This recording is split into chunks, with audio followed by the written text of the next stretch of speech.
بسم اللہ الرحمن الرحیم الحمد للہ وکفى وسلام علی عباده الذین اصطفى اما بعد فقد قال الله تبارک وتعالى في القرآن المجید والفرقان الحمید فاعوذ باللہ من الشیطان الرجیم بسم اللہ الرحمن الرحیم وقرن فی بیوتکن ولا تبرجن تبرج الجاہلیۃ الاولی واقمنا الصلاۃ وآتینا الزکاۃ صدق اللہ العظیم۔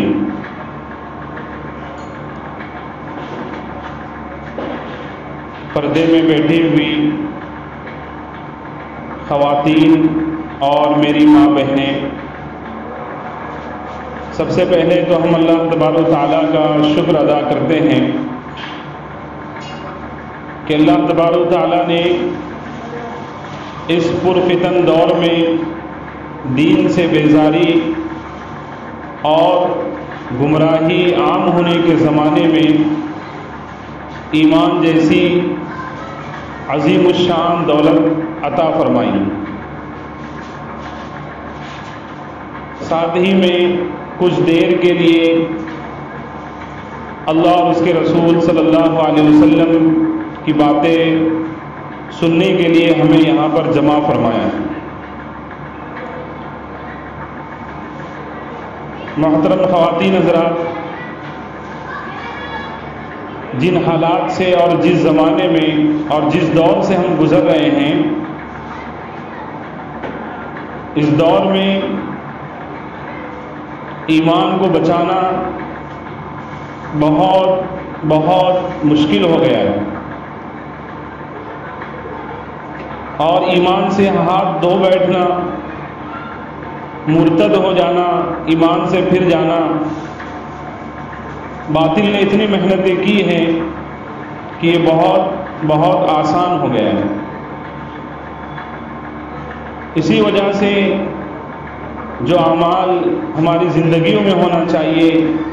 جو دینداری ہماری زندگیوں میں ہونا چاہیے، وہ نہیں ہے۔ ایمانی سطح کمزور ہو گئی، ورنہ کون سی ماں بہن نہیں جانتی ہے کہ نماز کا ادا کرنا فرض ہے۔ سب کو پتہ ہے کہ اللہ تبارک و تعالیٰ نے ہر مسلمان مرد عورت، بالغ مرد عورت کے اوپر نماز دن اور رات میں 5 نمازیں فرض فرمائی ہیں۔ کون نہیں جانتا کہ پردہ کرنا فرض ہے، پردے میں رہنے کا حکم دیا گیا ہے، ہر خاتون کو اپنے سر کے بالوں سے لے کر پیر کے ناخن تک پردے میں رہنا ہے۔ اللہ تعالیٰ نے عورت کو باحیا بنایا ہے۔ اللہ تعالیٰ نے اللہ تبارک و تعالیٰ نے عورتوں کو حیا اور شرم جیسی صفت عطا فرمائی ہے، جو اس کا زیور ہے، اس کی خوبصورتی ہے۔ لیکن آج ہم دیکھتے ہیں کہ معاشرہ برائی کی طرف سرک رہا ہے۔ مغربی تہذیب کی عورتوں کی طرح ہماری ماں بہنیں بھی آزادانہ زندگی گزارنا چاہتی ہیں، جبکہ مغرب کی عورتوں نے آزادی اختیار کر کے اپنے آپ کو بڑے دکھ میں ڈال دیا ہے۔ ہمیں پردے کا حکم دیا گیا ہے۔ سن 5 ہجری میں جب پردے کا حکم نازل ہوا، رات کے وقت میں شروع اسلام میں خواتین بھی نماز ادا کرنے کے لیے مسجد میں جاتی، عورتیں فجر کی نماز میں مسجد میں آئی، دیکھا ایک خاتون بغیر چادر اوڑھے ہوئے، یعنی برقع جو آج ہم پہنتی ہیں وہ بھی ایک زینت بن چکا ہے، جبکہ برقع اپنی زینت اپنے جسم کو چھپانے کے لیے تھا۔ لیکن بعض خواتین ایسے برقعے استعمال کرتی ہیں کہ وہ اس برقعے میں ان کی جسم کی نمائش ہوتی ہے، ان کے جسم کی جو خوبصورتی اور زینت ہے اس کی نمائش اس برقعے کے ذریعے سے ہم عورتیں کرتی ہیں۔ ذرا واقعہ سنیے، سن 5 ہجری میں یعنی شروع اسلام میں ہجرت کے 5 سال ہوئے تھے، پردے کا حکم نازل ہوا۔ ایک خاتون برقع آج کے زمانے میں جس کو کہنا چاہیے، وہ بغیر لیے ہوئے مسجد میں آئی، دیکھا تو دیگر تمام خواتین پردے میں ہیں، چادریں اوڑھے ہوئے ہیں، جہاں تک ممکن ہو اپنے آپ کو چھپائے ہوئی ہیں۔ ان کو تعجب ہوا، عورتوں نے کہا تمہیں پتہ نہیں کہ رات میں پردے کا حکم نازل ہو گیا؟ اس نے خاتون نے ایک بچے کو اپنے گھر بھجوا کر چادر منگوائی اور کسی طرح سے چھپ چھپاتے ہوئے اپنے گھر پر پہنچ گئی۔ شوہر کو جب معلوم ہوا تو شوہر نے کہا جب تمہیں وہاں جانے کے بعد پتہ چلا، پہلے سے کوئی علم نہیں تھا، تو اتنے تکلف کرنے کی کیا ضرورت تھی؟ تم یہاں آ کر بھی پردہ کر سکتی تھی، یہاں آ کر بھی چادر وغیرہ لے سکتی تھی، لیکن میں اپنی ماں بہنوں کی کو اس طرف توجہ دلاؤں گا، جو اس نے خاتون اور صحابیہ نے جو بات کہی ہے وہی ہمارے بھی بات ہونی چاہیے۔ فرمایا اللہ تعالیٰ کا حکم آنے کے بعد ایک قدم بھی اس کی مرضی کے بغیر گزرے یہ مجھے گوارا نہیں ہے، اس لیے میں نے یہ اہتمام کر کے مسجد ہی میں چادر منگا کر پردے کے ساتھ باہر ہوئی۔ ہاں، مغرب کی جو عورتیں ہیں وہ ہم ان کی پیروی کرنے کا ہمیں حکم نہیں دیا گیا۔ ہاں، ہم جن کے نام لیوا ہیں اس میں سرکار کائنات صلی اللہ علیہ وسلم کی لقب جگر حضرت فاطمہ رضی اللہ عنہا ہیں، حضرت عائشہ رضی اللہ عنہا ہیں، آپ کی بیویوں میں حضرت خدیجہ رضی اللہ عنہا ہیں۔ یہ ہمارے لیے نمونہ اور آئیڈیل ہیں، نہ کہ مغرب کی دل دادہ عورتیں کہ جن کے حضرت فاطمہ رضی اللہ عنہا کا واقعہ انتقال سے پہلے دنیا میں زندگی میں کسی نے میرے جسم پر نظر نہیں ڈالی تو وصیت فرمائی کہ مجھے غسل اور کفن بھی اس طرح سے دینا، یہاں تک کہ میرے جنازے کو کاندھا بھی اس طرح سے دیا جائے کہ کوئی غیر محرم اس کو نہ چھوئے۔ اللہ نے بھی مدد فرمائی۔ رات کے وقت میں حضرت فاطمہ کا انتقال ہوا، حضرت علی، حسن حسین اور ایک اور شخص انہوں نے یعنی گھر کے بیٹوں نے اور شوہر نے انہوں نے آپ کے آخری رسومات کو پورا کیا۔ زندگی میں انہوں نے پردے کے ساتھ باحیا زندگی گزاری اور انتقال کے بعد بھی انہوں نے کوشش کی کہ میرے جسم پر غیر محرم کی نظر نہیں پڑنی چاہیے، جبکہ آج بگڑا ہوا معاشرہ اور برائی کی طرف سرکا ہوا معاشرہ اپنی جسم کی نمائش کی دعوت دے رہا ہے۔ لہذا ہمارے لیے نمونہ حضرت فاطمہ رضی اللہ عنہا۔ ہاں، جب ہمارے گھروں میں اس طرح سے پردہ ہوگا تو پھر ہمارے کوکھ سے پیدا ہونے والی جو نسل ہوگی وہ حضرت حسن اور حسین جیسے عظیم الشان اللہ کے نیک بندے ہوں گے۔ ہمیں اللہ تعالیٰ نے مسلمان بنایا، عبادات نمازیں ہمارے اوپر فرض فرمائی، تو ہمارے گھر کا ماحول ایک دینی ماحول ہونا چاہیے۔ ہمارا معاشرہ، ہمارا محلہ جہاں ہم رہ رہی ہیں وہ پورا کے پورا محلہ، پورا کے پورا معاشرہ ایک دیندار معلوم ہونا چاہیے، ایک مسلمان اور باشرح لوگوں کا معاشرہ، خواتین کا معاشرہ معلوم ہونا چاہیے۔ محلے میں اگر کسی نامحرم کا گزر بھی ہو تو کسی خاتون کے اوپر نظر نہیں پڑنی چاہیے۔ اللہ تعالیٰ نے ہمیں یہ حیا اور پاک دامنی عطا فرمائی ہے، جس حیا اور پاک دامنی کے ساتھ ہم اپنی زندگی گزاریں گے تو ہماری جو آنے والی بیٹیاں ہیں اور ہمارا جو مستقبل اور آئندہ جو نسلیں ہیں وہ بھی دیندار پیدا ہوگی۔ یہ بہت ہی غلط بات ہے کہ ہم دیندار نہیں ہیں اور اپنی اولاد کو ہم سوچیں کہ یہ دیندار پیدا ہو، یہ ہو نہیں سکتا ہے۔ آج مغرب کے حالات جو ہمارے درمیان ہیں، یعنی نہ چاہتے ہوئے بھی اور نہ خیال کرتے ہوئے بھی ایسی چیزوں کو ہم اختیار کیے ہوئے ہیں۔ لباس ہمارا ایسا کہ جس میں پیٹھ نظر آئے، اوڑھنی ہماری ایسی کہ سر پورا کھلا ہوا نظر آئے، لباس ایسا چست اور ایسا باریک کہ جسم کے سارے اعضاء جھلکے، یہ سب مسلمان عورتوں کو اور خواتین کو زیب نہیں دیتا۔ ذرا غور کیجیے، اللہ تعالیٰ نے ہمیں بہت بڑی نعمت یعنی اولاد بھی عطا فرمائی، ان کی اصلاح اور تربیت کرنا، ان کو دیندار بنانا، یہ بھی ہماری ذمہ داری ہے۔ لیکن آج ماں باپ اولاد کے ساتھ ظلم کا معاملہ کر رہے ہیں۔ وہ ظاہر سی بات ہے کہ جب ہم بڑھاپے کی عمر کو پہنچ جائیں گے تو یہ اولاد بھی ہمارے ساتھ ویسا ہی سلوک کرے گی کہ جیسے آج ہم ان کی تربیت پر توجہ نہیں دے رہے، ان کو ہم دینی احکام، موٹی موٹی دین کی باتیں، دعائیں نہیں سکھا رہے ہیں، نماز ان کے سامنے نہیں پڑھ رہے ہیں، نماز کی ان کو تلقین نہیں کر رہے ہیں، اسی طرح سے قرآن ان کو خود نہیں پڑھ رہے ہیں، ان کو نہیں پڑھا رہے ہیں، تو آئندہ یہی اولاد ہمارے لیے وبال جان بن جائے گی۔ آج والدین اولاد کے اوپر ظلم کا معاملہ کر رہے ہیں،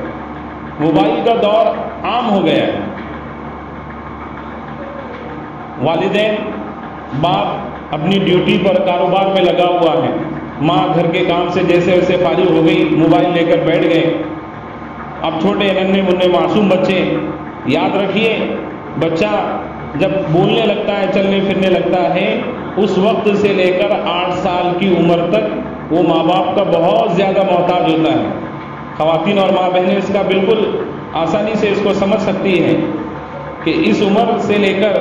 یعنی جب وہ چلنے پھرنے اور بولنے لگ جائے تو 8 سال تک تقریباً وہ ماں کے پیچھے پھرتا ہے، باپ کے پیچھے پھرتا ہے، اس کی پوری کائنات اور پوری دنیا وہ ماں باپ ہوتے ہیں، اور ہم ماں باپ ان کو اگنور کرتے رہتے ہیں، ان کو نظر انداز کرتے رہتے ہیں، ان کی باتوں پر دھیان نہیں دیتے، وہ سچ بول رہے ہیں یا جھوٹ بول رہے ہیں، ان کی عادتوں پر دھیان نہیں دیتے، وہ چوری کر رہے ہیں یا چوری کو برا سمجھ رہے ہیں، اسی طرح سے ان کے اخلاق، ان کے عادات پر توجہ نہیں دیتے۔ آگے چل کر یہی ہمارے لیے وبال جان بننے والے ہیں۔ یہ اللہ کا بہت بڑا سرمایہ ہے جو اولاد کی شکل میں اللہ تبارک و تعالیٰ نے ہمیں عطا فرمایا ہے۔ ذرا اندازہ کیجئے،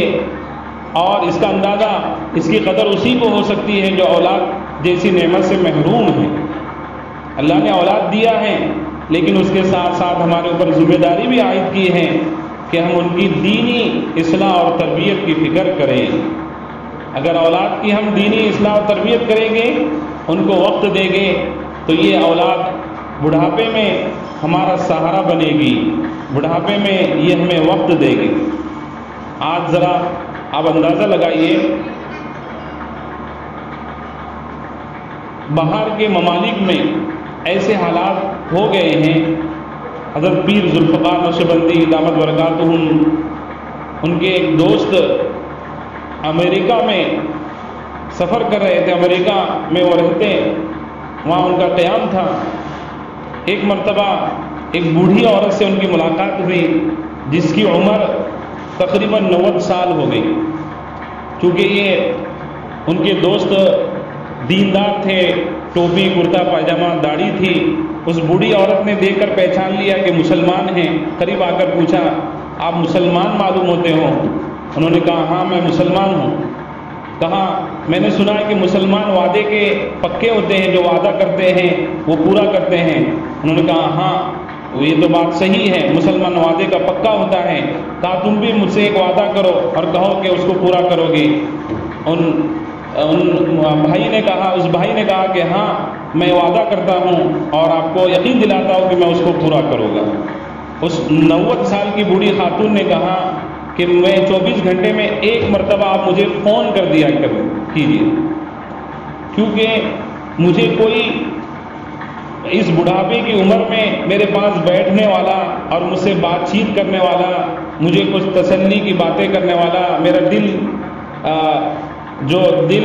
بہلانے والا کوئی میرا نہیں ہے۔ تو انہوں نے کہا کیا آپ کی اولاد نہیں ہے؟ کہاں ہیں، لیکن سب اپنے کاروبار میں ہیں۔ مجھے پینشن ملتی ہے، اچھے سے مجھے بنگلہ ہے، اچھے سے آرام سے میں رہتی ہوں، ساری باتیں ہیں، لیکن مسئلہ یہ ہے کہ کوئی انسان، کوئی آدم آزاد، کوئی آدمی مجھ سے بات کرنے والا نہیں ہے۔ آپ ایسا اس فون پر بات کیا کیجئے جس کو بل مجھے ادا کرنا پڑے، بل میں ادا کروں گی، لیکن 24 گھنٹے میں ایک مرتبہ 2-5 منٹ تسلی کی بات مجھ سے کر لیا کیجئے۔ 90 سال کی خاتون کہہ رہی تاکہ مجھے میری زندگی گزرنا آسان ہو جائے۔ تو آج اگر ہم اولاد کے لیے ٹائم نہیں دے گی، موبائل میں، ٹی ویوں پر اور ادھر ادھر کی گپ شپ میں اور دیگر باتوں میں اپنا وقت گزارتے رہے گی، اولاد کو دور کرتے رہیں گے، اولاد سے بیزاری ظاہر کرتے رہیں گے، تو کل یہی اولاد، آج ادھر مغرب میں یہ حالات ہوئے، مغربی ممالک میں، ہمارے یہاں بھی ہو سکتے ہیں، اور واقعتاً ایسے حالات ہو رہے ہیں کہ آج والدین اپنی اولاد کو ٹائم نہیں دے رہے۔ ایک واقعہ آپ سنیں گے تو آپ تعجب کریں گے، حضرت پیر صاحب ہی نے واقعہ ذکر کیا ہے کہ امریکہ کی عدالت میں ایک کتا اور ماں کا مقدمہ دائر ہو گیا۔ وکلا حضرات دونوں کے آئے،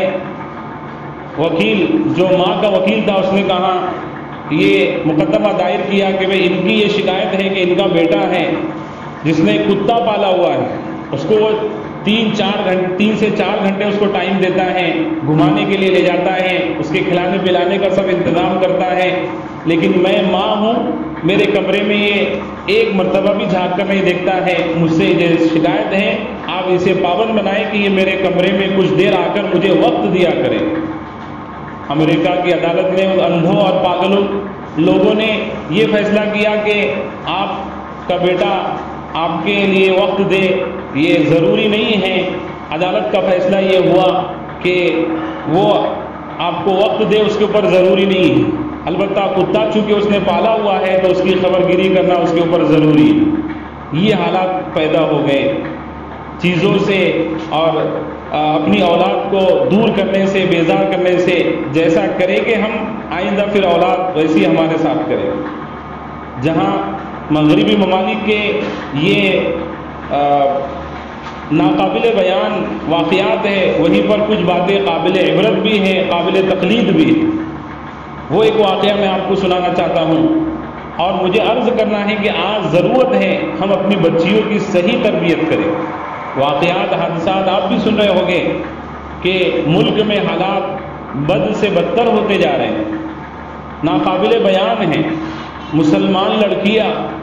مرتد ہو کر غیروں کے ساتھ اپنی شادی رچا رہی ہیں۔ والدین اگر توجہ دے، خاص طور سے ماں اگر اپنی بیٹی پر دھیان دے تو امید ہے کہ اس طرح کے حالات پیدا نہیں ہوں گے۔ چنانچہ اچھا جو پہلو مغربی ممالک کا ہے، ایک واقعہ حضرت پیر صاحب فرماتے ہیں کہ میں پیرس سے نیو یارک ایک ملک کا سفر میں نکل رہا تھا، فلائٹ سے، جہاز سے میرا سفر تھا، جہاز میں سوار ہوا، بازوئی کی سیٹ پر ایک نوجوان غیر مسلم دوسرے کسی اور مذہب کی لڑکی وہ بھی سوار ہوئی اس جہاز میں، وہ اپنی سیٹ پر بیٹھ گئی، اس کا سیٹ میرا سیٹ قریب تھا۔ چنانچہ اس نے اپنے مذہب اور اپنے انداز کے مطابق ہیلو ہائی کیا، اس کے بعد پھر وہ بیٹھ گئی۔ کچھ وقت گزرتا گیا، اس نے مجھ سے پوچھا بھی کہ آپ مسلمان ہوں؟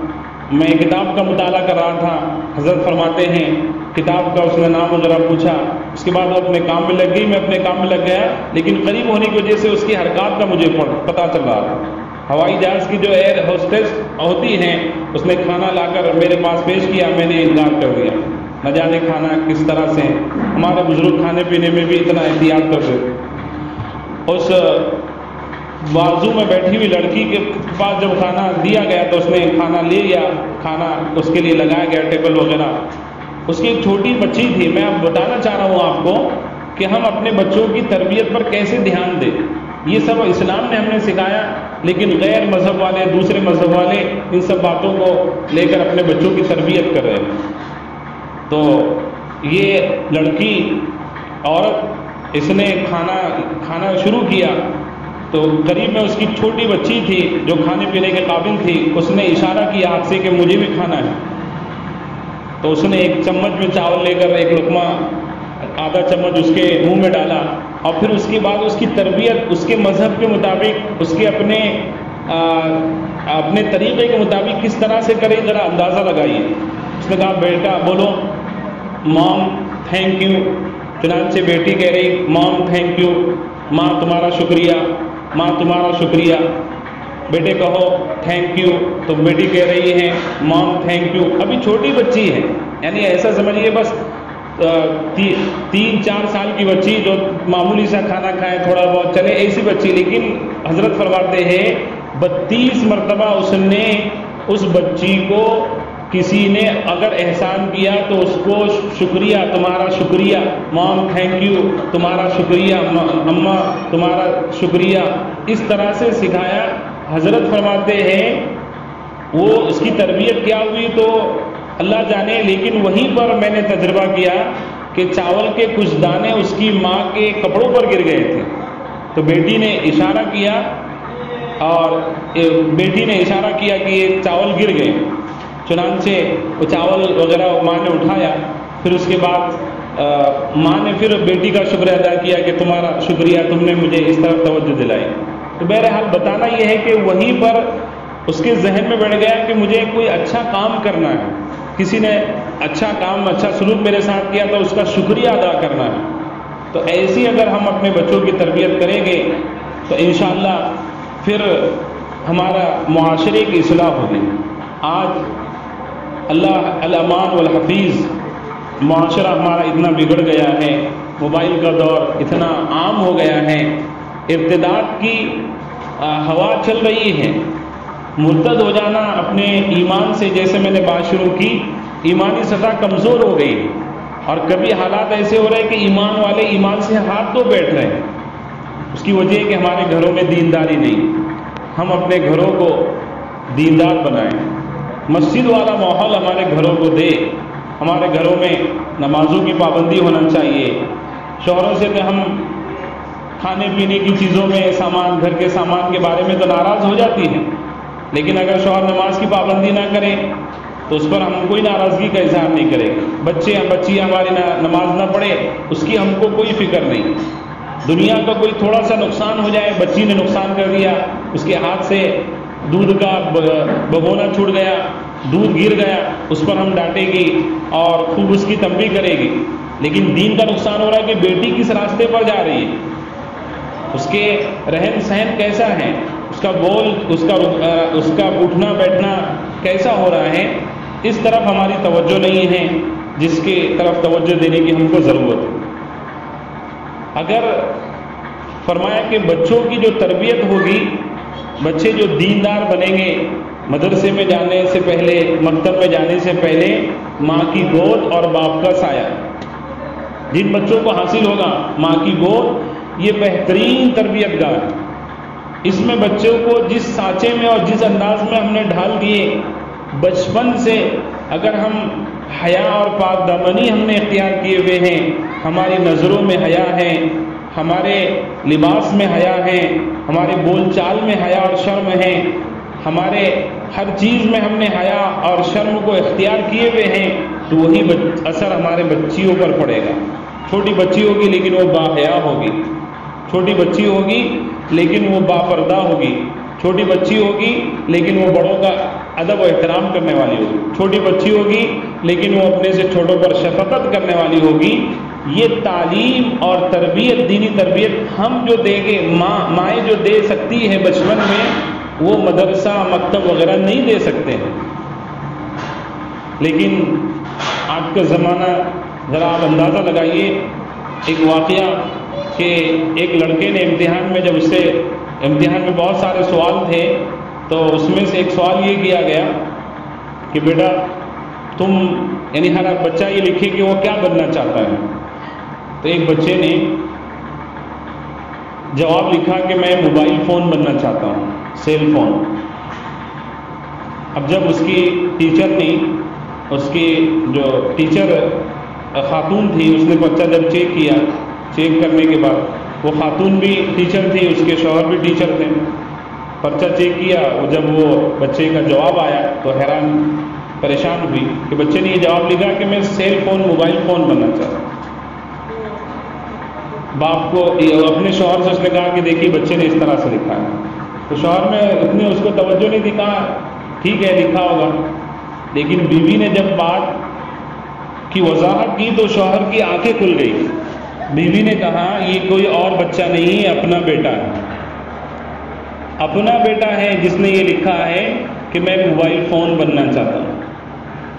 بچے سے پوچھا کہ بھئی تو نے جواب اس طرح سے کیوں لکھا؟ تو بیٹے نے کہا کہ میں دیکھتا ہوں جب بھی اسکول سے میں گھر واپس آتا ہوں تو باپ تو باہر ڈیوٹی پہ ہے اور آگے تو موبائل میں مشغول ہے، ماں بھی جب گھر پر آتا ہوں تو ماں بھی موبائل میں لگی ہوئی ہے، تو کم از کم موبائل میں بنوں گا تو اس بہانے سے ماں باپ کی پیار اور محبت اور ان کی نظر مجھے ملے گی۔ ایسے حالات ہو گئے، لہذا ماں کی گود اور باپ کا سایہ یہ نئی نسل کو اور نیک نسل کو وجود میں لانے کا بہت بڑا ذریعہ ہے اور بہترین ذریعہ ہے۔ ضرورت ہے اس بات کی کہ ہم گھر میں بھی ان کی دینی تربیت کریں، اور جب 7 سال کی عمر کے بڑے ہو جائیں، سمجھدار ہو جائیں، تو ان کو مکتب میں بھیجیں پابندی کے ساتھ۔ جس پابندی کے ساتھ اگر ہم ان کو بھیجیں گے تو یہ اولاد پھر دیندار بنے گی اور بڑھاپے میں ہمارا سہارا بن کر ہماری آنکھوں کی ٹھنڈک بنے گی۔ آج ہمیں اولاد سے شکایت ہوتی ہے ہم نے ان کے اوپر دھیان ہی نہیں دیا، جنگلی درختوں کی طرح، پودوں کی طرح، کانٹے دار جھاڑ کی طرح اولاد بڑی ہو گئی، جوان ہو گئی۔ اب بیٹا پلٹا کر باپ کو جواب دے رہا ہے، بیٹی ماں کو آنکھیں بتا رہی ہے، وہیں پر ماں کی رات کی نیند اڑ گئی کہ ہماری بیٹی ہمارے کو گھور کر دیکھ رہی ہے۔ وجہ یہ ہے کہ ہم نے اس کی بچپن سے جس طرح سانچے میں اس کو ڈھالنا چاہیے اور جس طرح سے اس کی تراش و خراش کرنا چاہیے نہیں کیے۔ اگر بالغ ہونے سے پہلے ہم ان کی صحیح تراش و خراش کر لیں تو پھر زندگی کے آخری لمحے تک وہ خود کو بھی اچھے سے انسان بن کر اپنی زندگی گزارے گے، اور جس معاشرے میں، جس محلے میں، جس سوسائٹی میں جہاں پر وہ رہے گے ان کی ذات سے کسی کو تکلیف نہیں پہنچے گی۔ یہ بچی جس کی ہم نے صحیح تربیت کرے، کل کسی کے گھر جا کر اس گھر کو وہ جہنم نہیں بنائے گی، اس گھر کو جنت کا نمونہ بنائے گی۔ یہ کب ہوگا؟ جب ہم خود بھی دیندار بنے، باحیا بنے، نمازوں کی پابندی کرے، پابندی کے ساتھ بچوں کو مکتب میں بھیجے، گھر کو مسجد کا ماحول دے، گھر کو دینداری کا ماحول دے، قرآن کی پڑھنے پڑھانے کو عام کرے، خود بھی روزانہ یومیہ 1 پارے کی تلاوت کرے۔ نہیں قرآن پڑھنا آتا ہے تو جن خواتین کو قرآن پڑھنا آتا ہے ان سے وقت لے کر قرآن پڑھنے کی خود بھی کوشش کرے، اور اللہ کے واسطے آنے والی نسلوں پر ظلم نہ کرے، ان کا خیال رکھے، ان کی صحیح اصلاح اور تربیت کرے۔ ہاں، یہی چیز کام آنے والی ہے دنیا میں بھی اور آخرت میں بھی۔ باقی جس کے پیچھے ہم بھاگ رہے ہیں، یا جس کو ہم گھر اچھے سے اچھا سنور جانا چاہیے، گھر میں یہ چیز کی ضرورت ہے، یہ آ جانا چاہیے، اس سے سکون نہیں آنے والا ہے۔ سکون جو زندگیوں میں آئے گا میری ماں بہنوں، وہ دینداری سے آئے گا۔ دینداری ہمارے اندر ہونا چاہیے، کسی نامحرم کی نگاہ ہم پر نہیں پڑنا چاہیے۔ غلطی سے اگر کوئی نامحرم کی نگاہ پڑ جائے تو شرم سے پانی ہم ہو جانا چاہیے۔ تھا پہلے ایسا ایک زمانہ کہ عورتیں، آج ایسی بے حیائی عام ہو گئی ہے، بے پردگی عام ہو گئی ہے کہ پردہ کرنے کو بھاری کام سمجھا جا رہا ہے، پردہ کرنے میں اپنے کو گھٹن محسوس کی جا رہی، جبکہ ایک زمانہ تھا کہ بے پردہ اگر کوئی عورت اچانک کسی کی نظر پڑ جائے تو اس کے ہاتھ پیر ڈھیلے پڑ جاتے تھے، وہ پسینہ ہو جاتی تھی کہ نامحرم کی نظر میرے اوپر پڑ گئی۔ اور ایسی باحیا خواتین آج بھی ہیں، اور جو ایسی حیا والی زندگی گزارے گی تو فرمایا اللہ تعالیٰ کے نزدیک دنیا میں بھی اس کا مقام رہے گا، اور آخرت کی جو لامحدود زندگی ہے اس میں بھی اللہ تبارک و تعالیٰ اسے خاص انعام اور اکرام سے نوازے گا۔ ایک واقعہ میں اور ذکر کرنا چاہتا ہوں جو ہم خواتین کے لیے، جس میں بڑی عبرت ہے۔ غالباً آپ خواتین نے بھی وہ نام سنا ہوگا، رابعہ بصریہ۔ ایک خاتون گزری ہیں، سنے ہیں تو اچھی بات ہے، نہیں سنے تو آج سن لو۔ رابعہ بصریہ 1200 سال سے زیادہ عرصہ ہو گیا ان کو دنیا سے جانے کے واسطے، لیکن یہ با حیا، با پردہ، دیندار، اللہ کی فرما بردار نیک خاتون گزری ہے۔ بدنہ پور میں آج کی اس مجلس میں ان کا تذکرہ کیا جا رہا ہے اور قیامت تک کے لیے کیا جائے گا۔ اب رابعہ بصریہ کے بارے میں مختصر واقعہ یہ ہے کہ عورت کی جو خوبیاں ہونا چاہیے ان خوبیوں میں سے کوئی خوبی ان کے اندر ظاہری جو خوبیاں ہونا چاہیے عورتوں میں سے نہیں تھی، لیکن پھر بھی اللہ کی وہ ایسی نیک بندی ہو کر گزری ہے کہ آج بھی ان کا نام لیا جا رہا ہے، اچھی طرح سے ان کا تذکرہ کیا جا رہا ہے۔ چنانچہ ان کے بارے میں آتا ہے کہ خاندان کے اعتبار سے اونچا ہونا عورت کے لیے خوبی کی بات، کسی کے لیے بھی عورت کے لیے اور بڑی بات ہے کہ بھئی اونچے خاندان کی عورت ہے، لیکن رابعہ بصریہ کا خاندان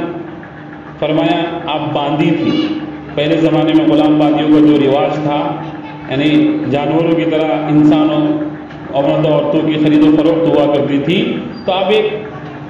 مالک کی اور ایک مالدار آدمی کی ایک باندھی تھی، خاندان آپ کا کوئی اونچا نہیں۔ دوسری خوبی فرمایا خوبصورتی، عورت میں حسن و جمال ہوتا ہے، حسن و جمال جو اللہ نے دیا ہے وہ ظاہر کرنے کے لیے اور نامحرموں کو بتانے کے لیے نہیں، وہ حسن و جمال اللہ تعالیٰ نے نعمت دی ہے، اس کا شکر ہم ادا کریں اس کو چھپا کر۔ جو خاتون اپنے آپ کو جتنا پردے میں رکھے گی، چھپائے گی، اللہ تعالیٰ اتنی شان اس کی بڑھائے گا، اور جو جتنا اپنے آپ کو اپنے فیشن کر کے اپنے آپ کی نمائش کرے گی، اپنے آپ کو دکھلائے گی، بتائے گی، تو فرمایا کہ اللہ تعالیٰ اس کو ذلیل اور رسوا کر دے گا۔ اس لیے ضروری ہے سودا سلف میں بھی ہم مردوں کو، اپنے بڑے سمجھدار بچوں کو باہر بھیجے، بازاروں میں جانا، مارکیٹ میں جانا، یہ مسلمان عورتوں کو زیبا نہیں دیتا ہے۔ ہاں، اسلام نے بڑی ہمیں پاکیزہ زندگی عطا کی ہے، مردوں کو ہمارا نگہبان بنایا ہے۔ الرجال قوامون علی النساء، مرد ہماری تمام ضروریات کو پورے کرنے والے ہیں۔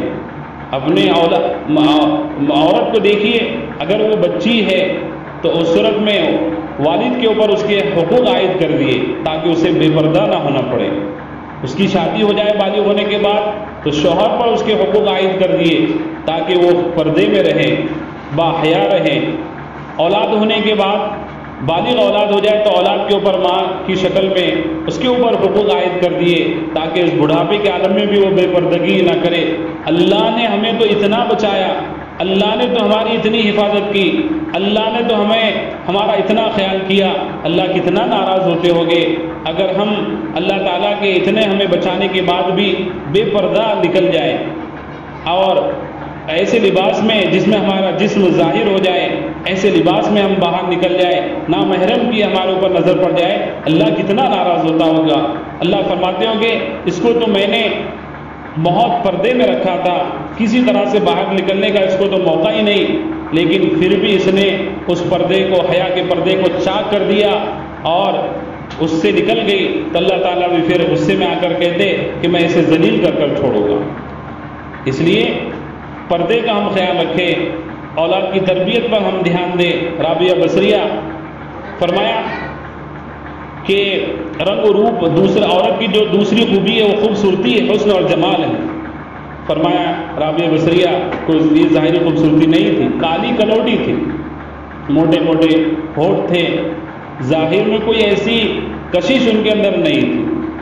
تیسری بات سن لیجیے، یعنی میں بتانا چاہ رہا ہوں کہ اللہ کے نزدیک یہ خوبیاں ان میں نہیں، پھر بھی اللہ کے نزدیک کیا مقام تھا؟ وہ مقام تھا دینداری کی وجہ سے، وہ مقام تھا پردے کی وجہ سے، وہ مقام تھا اللہ تعالیٰ کی فرما برداری کی وجہ سے، دنیا داری کی وجہ سے نہیں تھا،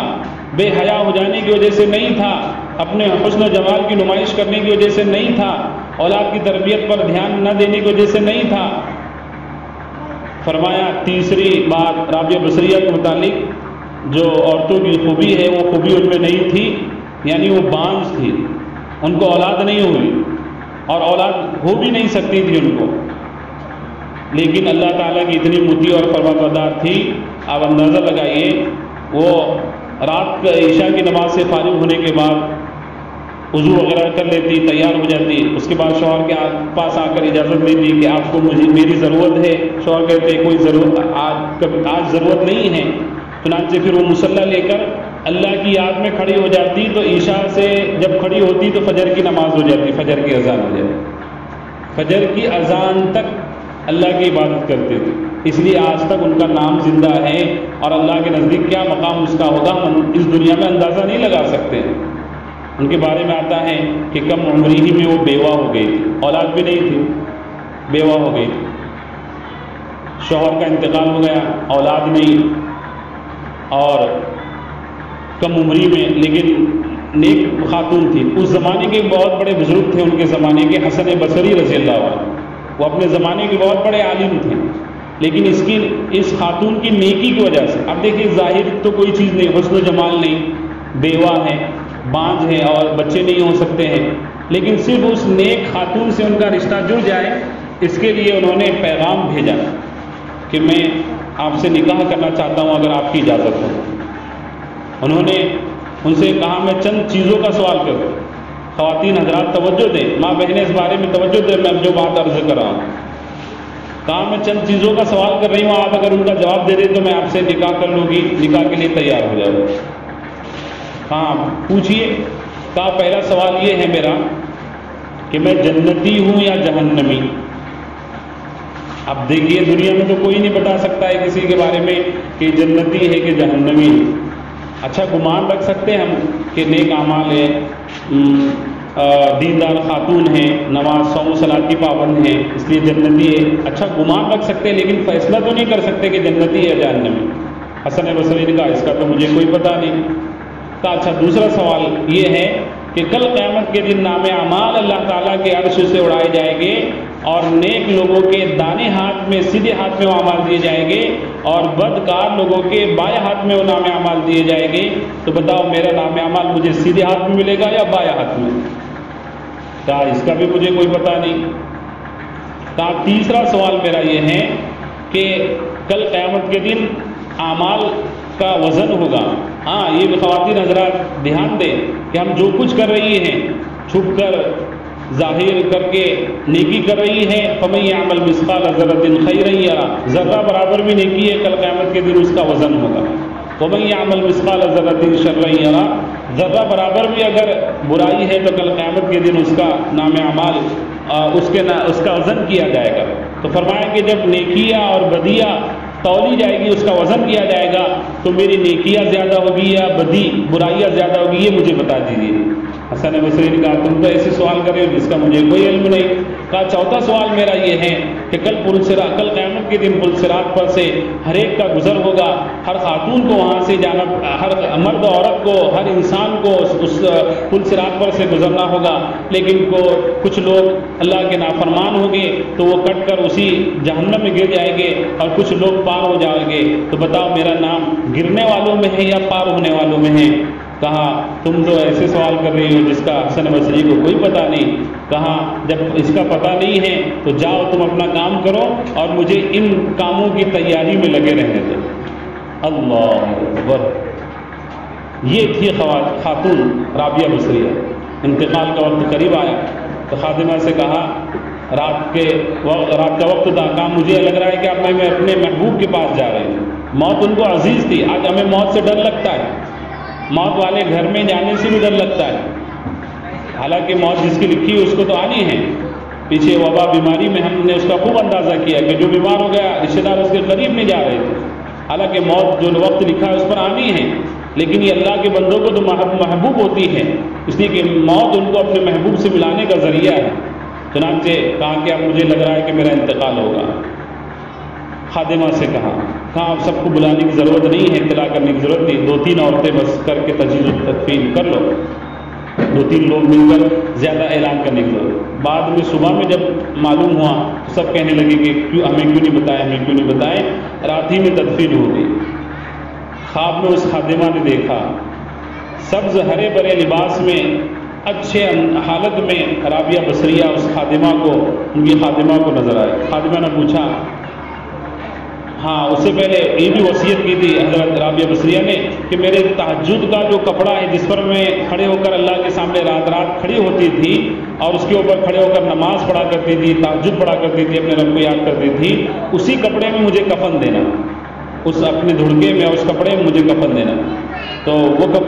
سبز ہرے بھرے لباس میں جب دیکھا تو خادمہ سے کہا کہ وہ جو میرا کپڑا تھا اس کو اللہ تعالیٰ نے اتار دیا اور اس کے بدلے میں اللہ تعالیٰ نے جنتی لباس پہنا دیا اور اس کپڑے کو سنبھال کر رکھا۔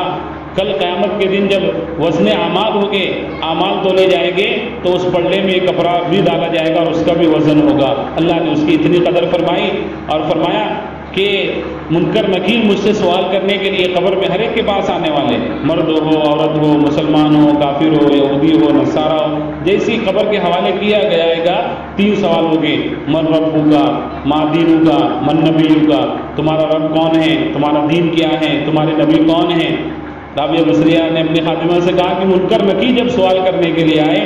تو مجھ سے سوال کیا من ربک کا، تو میں نے انہیں جواب دیا کہ 40 سال تک میں انہیں اس کو اللہ کو نہیں بھلائی تو 2 ہاتھ زمین میں آنے کے بعد میں اس کو بھول جاؤں گی، میرا رب تو اللہ ہے۔ بس اتنا کہنا تھا کہ وہ منکر نکیر فرشتے واپس ہو گئے۔ تو یہ تو اللہ کی خاص بندی ہے۔ تو یہ اللہ کے ان کے ساتھ خاص اعزاز و اکرام انتقال کے بعد ہوا اور دنیا میں بھی رہتی دنیا تک ان کا نیک نامی اچھے کے ساتھ رابعہ بصریہ کا تذکرہ کیا جائے گا۔ تو میں اپنی ماں بہنوں سے یہ کہوں گا کہ ہم اپنے گھر کو دیندار بنائیں، بچوں کی اچھی تربیت کریں، نماز کا ماحول بنائیں، گھروں کو مسجد والا ماحول دے، اپنے شوہروں کی اطاعت اور فرما برداری کریں۔ آخر میں ایک بات، اللہ کے نبی علیہ الصلوۃ والسلام جب معراج میں تشریف لے گئے تھے تو جہنم میں سب سے زیادہ عورتوں کو پایا۔ ماں بہنیں ذرا توجہ دیں، اللہ کے نبی علیہ الصلوۃ والسلام جب واپس تشریف لائے، عورتوں نے پوچھا کہ بھئی کیا وجہ ہیں عورتیں زیادہ جہنم میں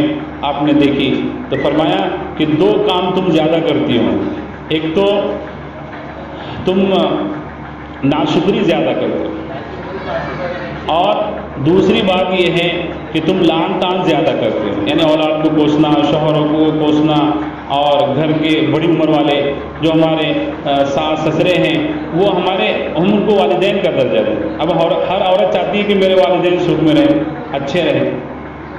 اب اس کے گھر میں جو بہو آنے اس کے ان کے بھائی کی گھر والی جو آنے والی ہیں، ان کے جو بھائی کی گھر والی ہیں،